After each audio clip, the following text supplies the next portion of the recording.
Bismillahirrahmanirrahim. Assalamualaikum warahmatullahi wabarakatuh. Bapak-bapak, ibu-ibu, mas-mas, mbak-mbak, khususnya adik-adikku sekalian yang dirahmati Allah dimanapun Anda berada. Kembali di IIP Channel bersama saya, IIP Wijayanto. Kali ini kita akan membahas tema mantan, pamer, staycation, dan foya-foya bersama orang ketiga. Tanda waktunya mantan dicampakkan orang ketiga segera tiba.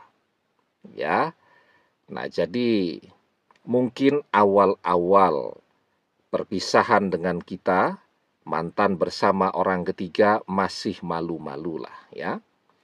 Tetapi beberapa bulan kemudian mantan tambah percaya diri untuk memamerkan orang ketiga di media sosialnya.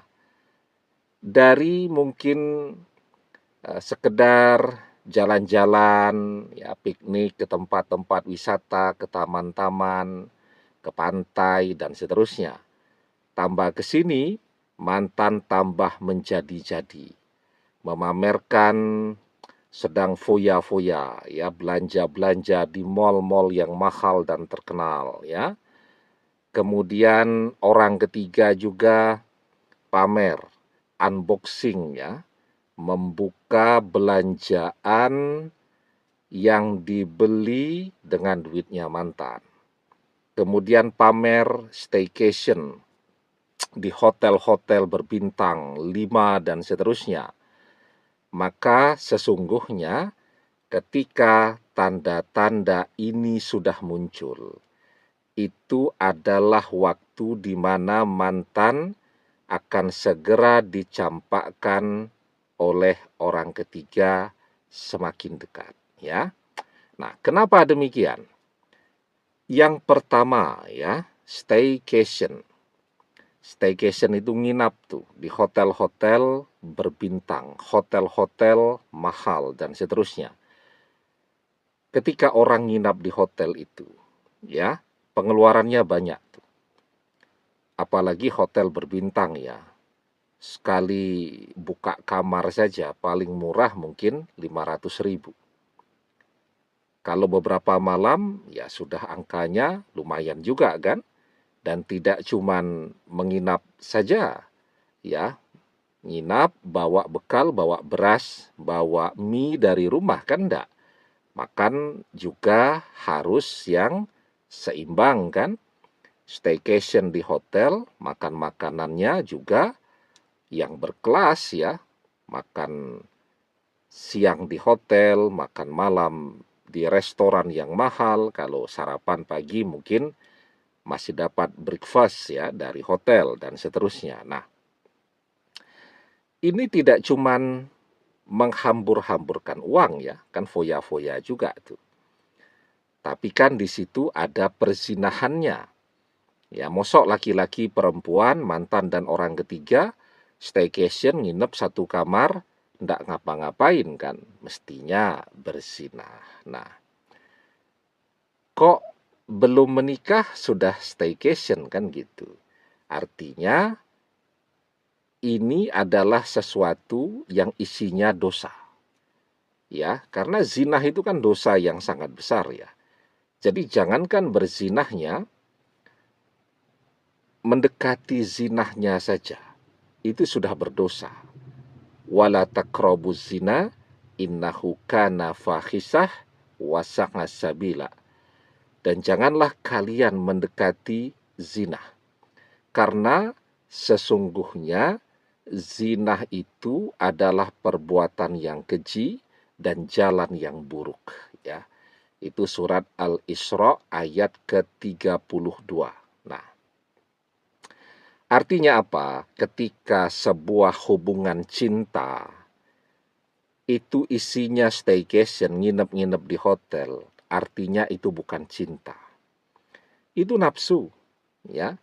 Dan yang namanya nafsu, maka dia akan kehilangan keberkahan dalam hubungan tadi. banyak sekali orang yang mengatakan cinta, tetapi isinya cuma nafsu birahi, biasanya gagal menikah, ya. Bahkan tidak sedikit tuh. Kemudian ketika misal wanitanya hamil, yang laki-lakinya kabur, ya. Dia tidak mau mengakui itu anaknya. Maunya enak-enaknya saja. Nah, maka ketika orang berzinah, ya cepat atau lambat akan terjadi kehamilan yang kemudian berujung dengan pertengkaran dan kemudian perpisahan, kan gitu. Dan kalaupun mereka menikah, ya menikah dalam keadaan yang sudah hamil duluan begitu,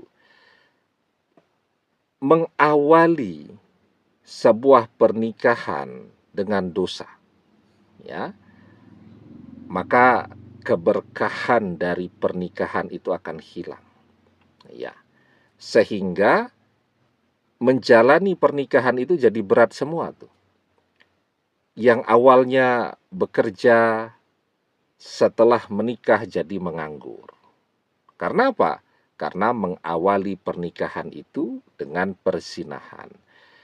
Kalau orang mengawali pernikahan itu, ya, dengan sesuatu yang baik, dengan yang halal, maka insya Allah setelah dia menikah, hidupnya jadi berkah, ya. Mengerjakan segala sesuatu bisa jadi uang.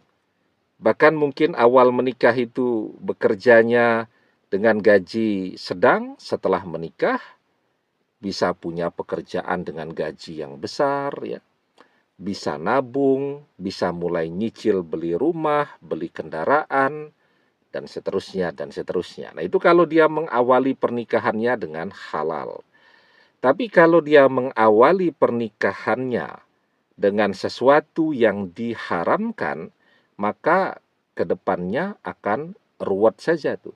Akan bertengkar terus tuh, akan terasa berat terus, dan seterusnya. Nah, jadi cepat atau lambat, walaupun mereka kemudian setelah berzinah itu menikah, ya, biasanya pernikahan yang diawali dengan berzinah terlebih dahulu, ujung-ujungnya juga berantakan.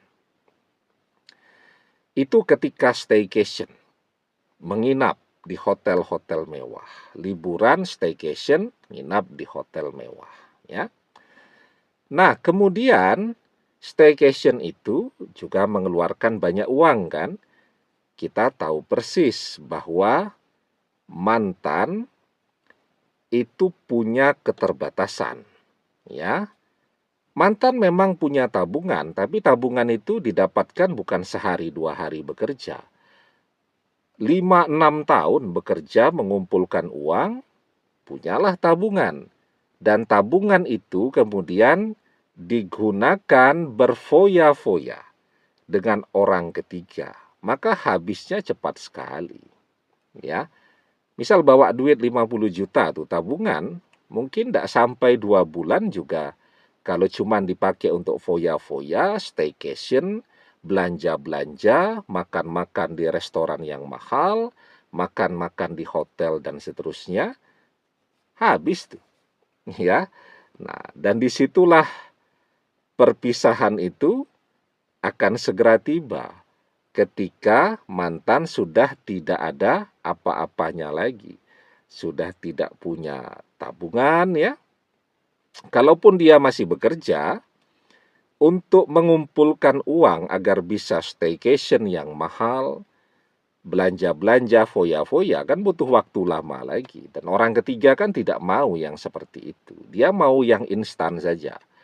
Ya pokoknya dia mau yang enak-enak saja, yang foya-foya saja, dan seterusnya. Nah, maka ketika mantan bangga sekali memamerkan, ya, kemewahan hidup, foya-foya, ya, apalagi staycation, nginep, artinya juga di situ banyak dosanya bersama orang ketiga. Maka sesungguhnya waktu perpisahan mantan dengan orang ketiga segera tiba.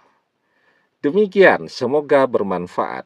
Wallahu a'lam bissawab, billahi taufik wal hidayah.